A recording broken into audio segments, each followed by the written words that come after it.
BX1 ⁇ L'édito Fabrice Grosfilet. Cette fois-ci, il devient difficile de nier les faits. Nous avons un petit problème avec la vaccination en région bruxelloise. Et ce problème, il va être difficile de l'expliquer par le fait que nous aurions vacciné beaucoup de personnel qui travaille à Bruxelles, mais n'y réside pas, ou que de petits malins seraient venus se faire vacciner chez nous en contournant les règles de l'inscription sur Bruvax. Non, les chiffres sont plus cruels que ces explications. Alors que 8 Flamands sur 10 et 7 Wallons sur 10 ont déjà reçu leur première dose de vaccin, nous ne sommes qu'à un peu plus de 1 Bruxellois sur 2 qui a reçu sa première dose. Ce sont les chiffres officiels de Sciences Anno, l'Institut belge pour la santé publique. 54% des Bruxellois ont reçu leur première dose, pour être précis. Si on regarde les chiffres en détail, l'écart est moins grand dans les classes d'âge âgées, puisque 78% des plus de 65 ans sont vaccinés chez nous, ce qui n'est pas trop mal. C'est donc sur les plus jeunes que le bât blesse et qu'il va falloir intensifier l'effort. On ne jette la pierre à personne. On sait qu'il est plus difficile de convaincre dans une grande ville, que les populations les plus faibles, économiquement parlant, sont celles qui sont les plus compliquées à raisonner, pour 2 raisons. La première, c'est qu'elles sont moins facilement accessibles, elles écoutent moins les médias, sont moins en contact avec les administrations. Et la deuxième, qui est plus liée à l'éducation, c'est qu'elles sont plus perméables aux théories du complot ou aux croyances irrationnelles qui associent par exemple le vaccin à une série d'idées fausses, mais parfois bien ancrées. L'idée que la vaccination aurait un impact sur la fécondité fait partie de ces idées-là. C'est faux, mais certains en sont persuadés et on vous passe le délire sur la 5G ou autre. On ajoutera le caractère cosmopolite de Bruxelles. La région bruxelloise, c'est en réalité une multiplication de micro-communautés qui se juxtaposent les unes aux autres et donc communiquer en français, en néerlandais, en allemand, ça ne suffit pas. Ajouter l'anglais, c'est bien, mais ça ne suffit toujours pas.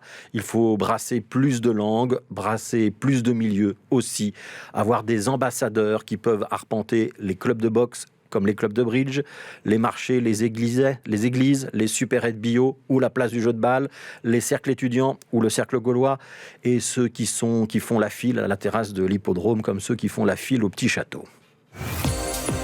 Alors c'est évidemment difficile de devoir convaincre toutes ces communautés bien distinctes, mais poser le constat de la difficulté, c'est pas suffisant. On peut pas se satisfaire de ce verre à moitié vide en région bruxelloise. C'est une responsabilité politique que de vouloir corriger ces chiffres dans les semaines à venir et de les corriger sérieusement. Et peut-être que pour cela, la société bruxelloise, c'est-à-dire vous et moi, devons prendre acte que l'impulsion politique n'est pas suffisante. Les campagnes de communication, même avec des youtubeurs, mais venus d'en haut, ça ne suffit pas. C'est le tissu associatif, le tissu médical, avec les médecins de famille, le tissu citoyen qui doivent se mobiliser. Et c'est d'autant plus urgent que le variant Delta, l'ancien variant indien, comme on l'appelait, est en train de gagner du terrain chez nous aussi. Il sera majoritaire en Belgique à la mi-juillet, d'après les prévisions des spécialistes. Et même s'il n'est pas plus dangereux que d'autres variants, il est par contre clairement plus contagieux. Ça veut dire que plus de personnes seront malades. Si vous deviez croiser un réticent à la vaccination dans les prochains jours, il y a un argument qui est imparable et qui est une vérité scientifique vérifiable.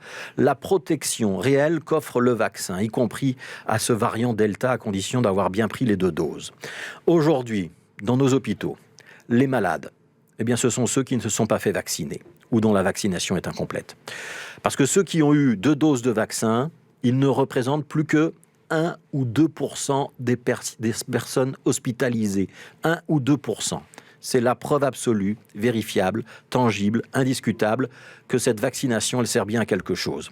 Et que ceux qui croient s'en passer, ils ne rendent pas service à la communauté, puisqu'ils permettent au virus de circuler et qu'ils empêchent de réouvrir complètement des secteurs de l'économie ou des loisirs. Mais surtout, ils ne se rendent pas service à eux-mêmes, en prenant le risque de tomber réellement malades dans les semaines ou dans les mois à venir. Toujours plus d'actu sur BX1 ⁇